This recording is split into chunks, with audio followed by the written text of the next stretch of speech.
ikaze kuri mwebwe mwese muriko murakurikirana imbonesha kuri yanyu BTV Burundi mu makuru twabatororokanije kuri uno musi akabagizwe n'ingingo nkuru zikurikira. Abarongoye inzego zitandukanye hano mu gihugu c'u Burundi buri wa gatandatu bagiye kuzohora baja mu ntara zitandukanye gukora ibikorwa vy'iterambere ry'igihugu. Mu ruhande rw'inkino Uburundi bugiye gutegura igikombe c'isi mu rukino rwa beach volley. Reka ndabaha ikaze mu kanya nido ry'ano makuru.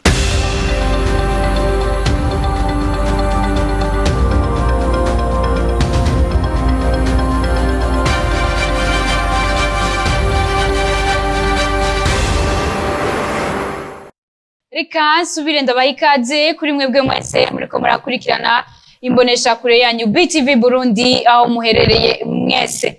Nkuko nari mpejeje kubibamenyesha, abarongoye inzego zitandukanye hano mu gihugu c'u Burundi buri wa gatandatu bazohora baja mu ntara gukora ibikorwa vy'iterambere. Ivyo bikaba vyashikirijwe n'umukuru w'igihugu c'u Burundi Evariste Ndayishimiye. Reka tumukurikire. Ibikorwa rusange vyarahagaze. Aho sigaye ngenda hano nkavuga ngo nzokora ibikorwa rusange hehe ngo ntavyo dufise. Emwe vyarahagaze neza. Twafashe ingingo yuko ubu tugira dufate indongozi zose z'igihugu ku nzego z'igihugu zirashika n'imiburiburi 11. Twese weekend tuzokuba turi mu ntara. Muraheza mutwima ibikorwa twaje turaba. Intara tuzobura mu bikorwa. Buramatari aho nzogenda tuje gukora mukatwima ibikorwa. Tuce tubirukana nta ndongozi muzamurimo. Ubu ndagenda ahantu ntimbe nta kintu no kugurura ngahi wanyu. Ngo yango nta gihari kwere. Iryo sibara. Abantu twagize umuvuduko, unabona umuvuduko w'isake. Ibikorwa rusange tugira tuhashware, ndazi ko kundwi intara 11 zizokwigwa. Kundwi mfashe ibiro vy'inamashinga amateka, ibiro vy'inamankenguza amateka. Ntuze wewe umushikiragaje wa mbere cegera c'umukuru w'igihugu, jewe ngafata ombudsman emwe kwa gatandatu misi yose ata emwe intara zifise umuntu mutwime ibikorwa. Aho tuzoza tukabura ibikorwa SP Buramatari camutaha. Tukeneye abakozi, tukeneye abakomanda badukomanda mu bikorwa. Ibikorwa rusange twabihevye. None iyo muri ya misi mikuru y'amakomine mwinjira iki? Musigaye mwigira mwiwanga wangira ata kintu mwinjira. Umwaka urahera ata kintu mwinjiye mu ikomine. Mutegereza gukora ku buryo mwinjira ikintu. Gukunda igihugu ibi vyigishijwe gwara kera ntavyo nkigarukako. No mutego kwanka igihugu ari akantu kabe mugamwe ca mwumva. Wewe uva ukunda igihugu ugisahuye n'utwo cari cifitiye. Igihugu uracigura ukakiha amaraso yawe. Mbwira ingene wewe wo kwiba igihugu two cari cifitiye ukambwira ko uzogihebera amaraso yawe. Uciba n'utwo wewe oterera n'igihumbi n'umuriyoni cari gifise wa utwaye. Kunda igihugu cyanyu mukundi komine zanyu, umutima udakunda igihugu ni utuma tugisahura.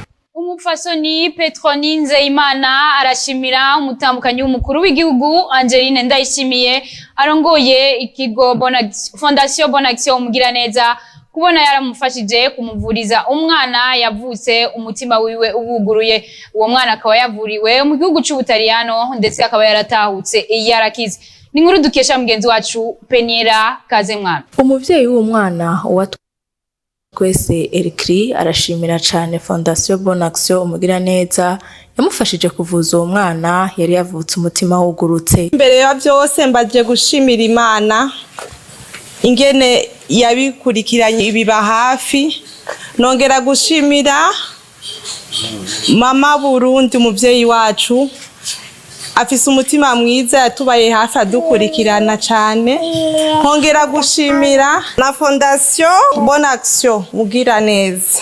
Umwana mu bisanzwe yaragwaye umutima, yavutse umutima wuguruye. Umutambukanyi w'umukuru w'igihugu c'u Burundi Angeline Ndayishimiye arongoye Fondation Bonne Action Umugiraneza nawe arakengurukira cane abamufashe mu mugongo kugira ico gikorwa co kuvuza uwo mwana kigende neza, agahamagarira n'abandi kugira umutima wo gufasha. Uwo mwana nkuko ari wa twese, abarundi bose, abavyeyi bose, vyaratumye uwo mwitwarariko tugira uwiwacu.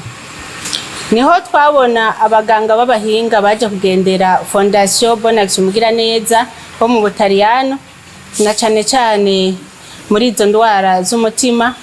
Turababwira ikibazo c'umwana twari dufise ari we watwese Eriki, bacavuga bati ico kibazo tugiye kugitorera umuti Imana idufashije. Maduhamagare n'andi barundi bose kugira impuhwe, kugira umutima w'urukundo, gutabariza uwo wese yumva ko afise ibibazo, kuko ntabura umunsi Imana iba yanditse yo gukiza uwo muntu afise ingorane. Uwo mwana akaba yavuriwe mu gihugu c'Ubutaliyano, iyo ngwara bakaba bayimenye afise amezi 4, ubu bayivuye afise umwaka n'inusu, akaba yagiye kuwa 31 Kigarama umwaka w'2022, akaba yatahutse kuwa 22 Nzero. Umuvyeyi w'umwana wa twese Eric Penira kaze mwami, reka tugushimire kuri iyo nkuru wadutohoreje. Ibikorwa vyo kubaka ibarabara riri muri quartier Nyabagere zone Gihosha komine Ntahangwa no mu gisagara ca Bujumbura vyatangujwe no guca imufurege abenegihugu baba aho impande y'iryo barabara, bakaba bashimira leta kuri ico gikorwa ciza yakoze, aho banayisaba yuko vyobandanya. Ni nkuru ya mugenzi wacu Ange Negrita Irakoze. Iri ni barabara riri muri quartier Nyabagere zone Gihosha komine Ntahangwa ni mu gisagara ca Bujumbura. Iryo barabara rikaba ryatanguwe gukorwa habanje gucibwa imufurege. Abanyagihugu bakaba bashima ivyo bikorwa kuko bara bafise ingorane y'imyuzurira y'amazi yinjira mu mazu, nk'uko umwe mu banyagihugu bahaba yavyiganiye imbonesha kuri BTV. Mu bisanzwe ibintu vyahora vyononekara nk'amatunga haryo nk'uryahora ashikirwa n'umwuzuro kubera amazi ava hariya akoroka aja mu rupangu, ibarabara rikamanyagurika rigasadagurika. N'uyu arashimira leta ko yabazaniye iterambere kuko imvura iguye yahora yonona amazu ndetse n'uruja n'uruza rugahungabana kubera iryo barabara.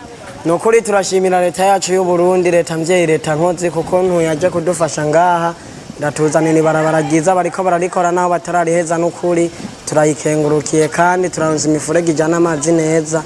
Imana ishimwe kuvyo leta iriko iradufasha neza cyane. Nubwo biruko abahawe igikorwa cyo kubaka iyo mifurege bavuga ko ikiringo cy'amezi 3 ari gito, kuko hariho ahataracibwa imifurege kubera inzitiro n'amazu y'abantu byubatse nabi. Ivyo bikorwa bikaba biriko bikorwa n'ikigo ca leta cubaka amabarabara ARB. Ange Negrita Irakoze, reka nawe ndagushimire kuri iyo nkuru wadutohoreje. Uburundi bugiye gutunganya igikombe c'isi co mu rukino rwa beach volley.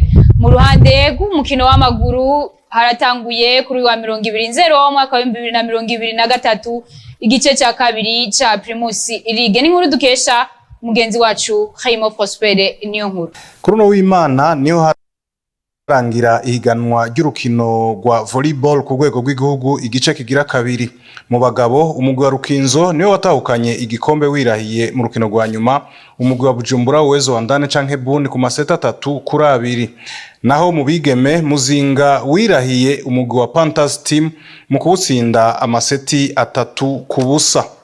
Urongoye ishirahamwe ry'urukino rwa volleyball mu Burundi, General de Brigade de Police Serge Ntakavura yaciye aboneraho akajyaho kumenyesha ko Uburundi bugiye kwakira igikombe c'isi yose c'urukino rwa volleyball rukinirwa ku musenyi canke volley beach. Inyuma yo dutunganirije iri higanwa, Federation International Volleyball yararavye kuntu twabitunganije, iraraba kuntu inkino ziri ku murongo abantu isi yose irikira zikurikirana, niyo bacu badusaba yuko twotunganya ico bita Volleyball Beach World Tour. Nuvuga ni nka Coupe du Monde ya Volleyball Beach, ikaba izobera ngaha anyi mu kwezi, ni kuvuga guhera itariki 15 z'ukwe 8 gushika kuri 21. Kuvuga rero turatangura imiteguro ubunyene, haba kubijanye no gutegura ibibuga hariya ku mucanga, cyo kimwe no mu entraînement kugira ngo ama equipe yacu azoshike kure, kuko aho iheruka kuba hari haje ibihugu 69 hari ejo bundi muri Agadir muri Maroc. Twebwe tugize sondage turabona yuko hazoza n'ibihugu bisumbivye. Mu cicaro ca mbere c'umupira w'amaguru Primus League kuwa 20 niho hatangura igice ca kabiri cihiganwa bihurirana n'umunsi wa 16. Vitaro wirahiye Olympic Star usanze imuyinga ibitsindo 3-1. Bujumbura City utsindwa n'umugwi wa Flambeau du Centre ibitsindo 3-1. Interstar ukaba watsinze Tigre Noir igitsindo 1.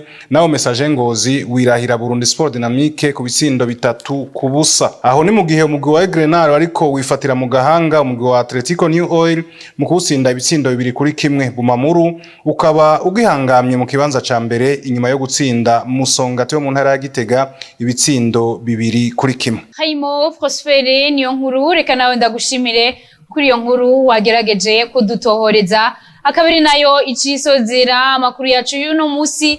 Reka ndabashimire mwebwe mwese mukora ibishoboka byose kugira mu bandanye mukurikirana imbonesha kure yanyu BTV Burundi. Shimire Ange Negrita irakoze yarahagarariye ano makuru. Ndabifurize kubandanya mukurikirana ibiganiro bica kumbonesha kure yanyu BTV Burundi.